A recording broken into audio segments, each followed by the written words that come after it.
ulama yang berilmu, dan dia juga adalah orang memimpin dengan adil dan amanah. Semua akan diminta tanggung jawab di hadapan Allah Subhanahu wa taala. Ibu yang punya anak yang sedang mengandung, mohon maaf, maka doakanlah dia satu di antara dua. Ilmul ulama, dia menjadi ulama. Adlul umara, dia menjadi pemimpin yang adil. Syukur kalau dua-dua ada dalam dirinya.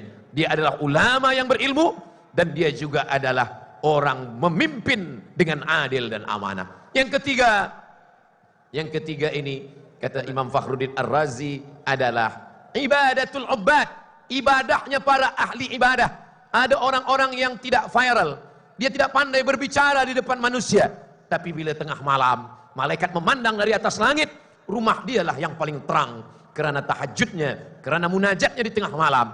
Boleh jadi Allah menurunkan rahmat bukan kerana tazkirahmu, tapi karena ada ibadatul ubbad, ibadah orang-orang yang kita anggap dia manusia biasa, tapi dia sebenarnya orang yang luar biasa. Suatu ketika Imam Ahmad bin Hanbal sedang duduk. Ketika dia sedang duduk, datang seorang perempuan. Perempuan ini bertanya, "Wahai Imam Ahmad bin Hanbal, ya, apa hukum menjual kain?" Kata Imam Ahmad bin Hanbal, menjual kain hukumnya halal. Kain ini saya tenun, menenunnya di tengah malam. Rumah saya tak ada lampu, gelap. Saya tak boleh menenun di dalam gelap. Saya tunggu tentera-tentera lalu di depan rumah saya. Bila tentera lalu menggunakan lampu, maka saya pakai cahaya lampu itu untuk menenun kain. Saya pun berhenti bila gelap tiba. Bila lalu lagi tentera terang, saya pun menenun kain saya. Kain ini jadi kain kerana saya pakai cahaya lampu tentera yang lalu. Apa hukum menjual kain ini, wahai Imam Ahmad bin Hanbal? Menetes air mata Imam Ahmad bin Hanbal. Masih ada orang yang amanah, orang yang takut makan dari menggunakan cahaya lampu tentera yang lalu lalang di hadapan rumahnya. Imam Ahmad bin Hanbal bertanya, "Siapa kamu?" Perempuan itu menjawab, "Saya adalah adik perempuan dari Bishri Al-Hafi." Bishri Al-Hafi adalah seorang laki-laki wali Allah. Hafi maknanya berjalan di atas muka bumi, tiada menggunakan alas kaki, kerana dia malu kepada Allah menggunakan alas kaki di atas tanah yang mulia. Tapi ini cukuplah hanya setakat pelajaran saja. Suatu ketika dia pulang, dia selama ini mabuk, dia minum khamar, dia buat maksiat, dia buat dosa. Dalam keadaan setengah mabuk, dia tengok ada tulisan lafaz Allah yang hanyut di genangan air hujan.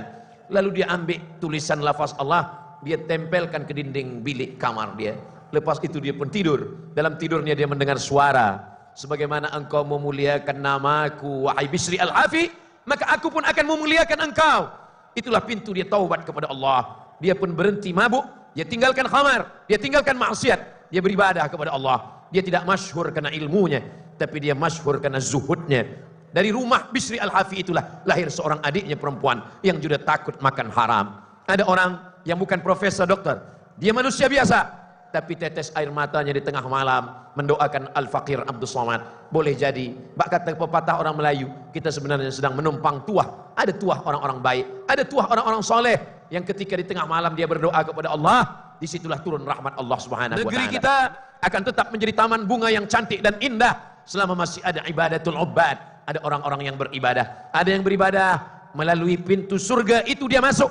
Nama pintunya pintu Babur Rayyan. Mereka yang selalu melaksanakan puasa sunat. Orang lain tak tahu, dia bukan ulama, dia bukan ustaz, dia bukan profesor, tapi puasa sunat dia Masya Allah tabarakallah. Abdul Somad yang mengatakan puasa Isnin, puasa Khamis, Allah suka ketika amal kita diangkat hari Khamis. Saat itu malaikat berkata, "Ya Allah, orang ini amal jadi angkat hari Khamis, wa ana shaim," kata Nabi. "Aku suka ketika amalku diangkat oleh malaikat hari Khamis, wa ana shaim." Aku dalam keadaan berpuasa.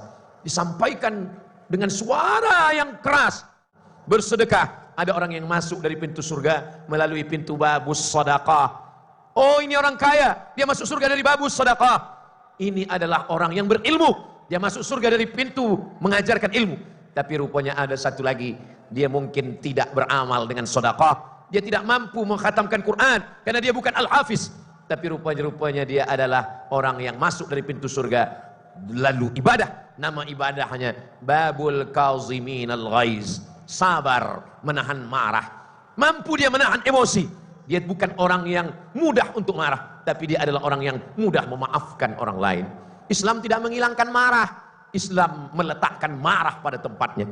Jadi kalau ada orang tidak pernah marah sama sekali. Apapun perbuatan maksiat, dia sabar. Ada orang minum khamar, kita jangan marah, kita sabar. Ada buat dosa, kita tak boleh marah. Itu sebenarnya bukan sabar, itu bodoh. Sebab Islam tidak menghilangkan marah. Islam menempatkan marah pada tempatnya. Memang betul, Nabi orang paling sabar. Ketika diolok Yahudi dia tidak marah. Tapi coba tengok dalam banyak hadis, Nabi pernah matanya merah sampai bersuara menggelegar. Apa kata Nabi membacakan ayat? Wa kanal insanu aktsara syai'in jadala. Memang manusia ini banyak berjidal, banyak berdebat. Ketika Nabi mendengar ada dua sahabat yang bertikai berikhtilaf tentang makna ayat-ayat Al-Quran, Nabi juga marah. Manakala selesai sembahyang, dia tanya, asyahidun fulan, asyahidun fulan, asyahidun fulan. Mana si fulan? Mana si fulan? Mana si fulan? Kenapa tidak datang sholat berjamaah? Nabi marah ketika orang meninggalkan masjid. Ini menunjukkan bahwa Nabi pun marah. Marah kepada Abu Lahab, marah kepada Abu Jahal, marah kepada Abu Sufyan. Tapi selepas Abu Sufyan bersyahadat, asyhadu an la ilaha illallah wa asyhadu anna Muhammadar Rasulullah, bukan marah dengan orangnya, marah pada perbuatannya. Bukan marah dengan wajahnya, tapi marah dengan perilakunya. Selepas Abu Sufyan masuk Islam, apa kata Nabi? Man dakhala baita Abu Sufyan, man dakhala baita Abi Sufyan fahuwa amin. Siapa yang masuk ke rumah Abu Sufyan, maka dia aman, dia damai, dia selamat. Tiada darah yang boleh diteteskan, tiada rambut yang boleh diganggu, karena dia adalah orang yang sudah berubah dirinya. Apa kata Hindun? Aku tidak akan masuk Islam. Benci, dendam, kesumat. Hindunlah yang mengupah Wahsy untuk memotong telinga Hamzah, menggunting hidung Hamzah, mengambil jantung Hamzah, sebab Hindun dendam kesumat. Rupanya sampai masanya Nabi datang ke kota Makkah Al-Mukarramah. Hindun datang menjumpai Nabi. Ketika itu Nabi sedang duduk di Bukit Sofa dan dia bertanya, inna Aba Sufyan rajulun syahih. Suami saya, kata Hindun, Abu Sufyan seseorang yang bakhil, seseorang yang pelit. Akhirnya rupanya Hindun masuk Islam. Semua orang berkata, Hindun, kenapa engkau masuk Islam? Dulu engkau bersumpah tidak akan mau masuk Islam. Apa kata Hindun?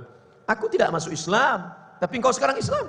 Islam itu yang masuk ke dalam hatiku, dan Allah memaafkan segala dosa Hindun, dan Rasulullah pun menerima Hindun. Rasulullah SAW menerima orang yang menyakiti, mengupah Wahsy, hamba sahaya, untuk membunuh pamannya Hamzah bin Abdul Muttalib. Begitulah ibadatul ubad, ibadah. Ada yang beribadah dengan sedekah, ada yang ibadah dengan sholat sunat, ada yang beribadah dengan khatam Quran. Kerana doa mereka lah Kelantan masih lagi indah seperti taman-taman bunga. Mampu berada di dalam golongan mereka, jangan olok-olok mereka, jangan ejek mereka. Boleh jadi rahmat Allah turun kerana mereka, azab Allah tertahan pun kerana doa-doa mereka. Ibadatul ubad. Yang keempat adalah, yang keempat ini terkait dengan tujar. Amanatut tujar, amanahnya para peniaga. Peniaga-peniaga, mereka mesti amanah. Ada satu surah